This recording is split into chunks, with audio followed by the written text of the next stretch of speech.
Oh, David. It's so terrible, isn't it?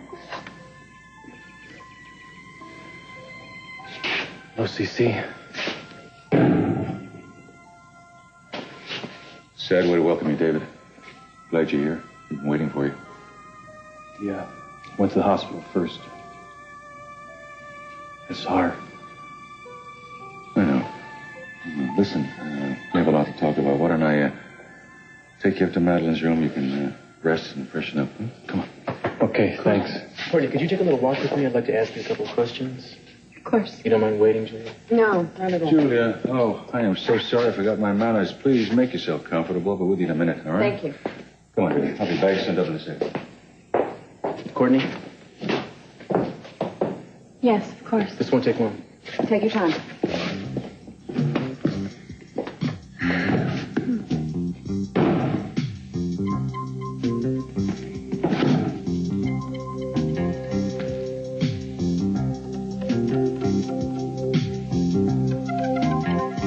So I thought if you could come up with any enemies that Madeline might have had, that could help us out.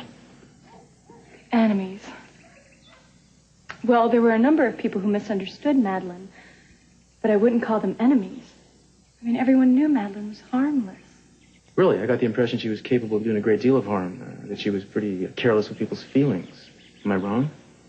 No, you're right. According to Pearl, she went after him with a vengeance. That's true, too. Sometimes I wonder how even I put up with her temper tantrums. But I guess I just learned to ignore the things that I didn't like. It's like that saying goes, to have a friend, you must close one eye. To keep him, two. That also applies to relatives. But I loved her, Cruz. I really did. I don't doubt it for a minute.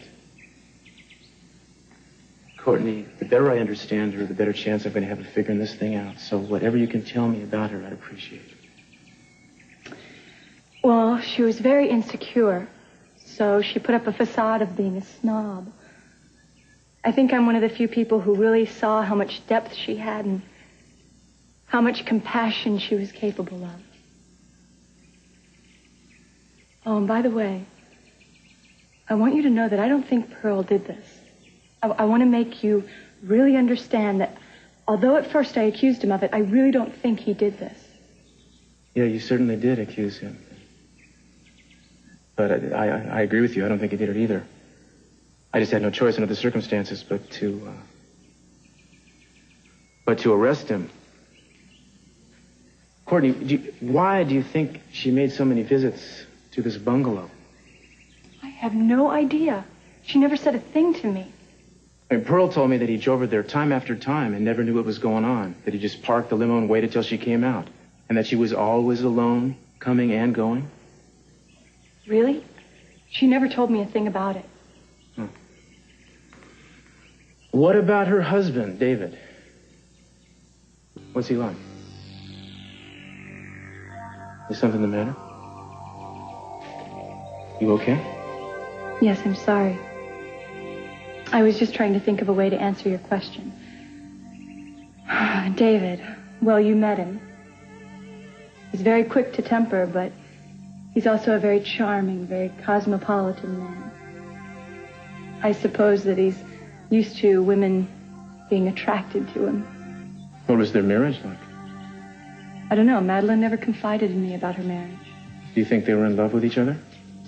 I thought so, but with some people, it's hard to tell how they feel about anything. I think I'm going to go back to the hospital. I think I feel better being there with her. You know? I understand that. David, before you go, I think you should understand the situation completely. My son-in-law, Kirk, is in a hospital up in Palo Alto, awaiting a heart transplant. It's a matter of urgency, and we will probably lose him if we don't find a donor. Now, the doctors have told me that Madeline's tissue and blood types are a very close match for Kirk's. I don't understand. Are you... Yes, yes, David. They would like to transplant Madeline's heart to Kirk. Of course, we need your permission. If we don't get it, he'll probably die. I hate to hit you with this at this particular time, but I hope you'll agree to it.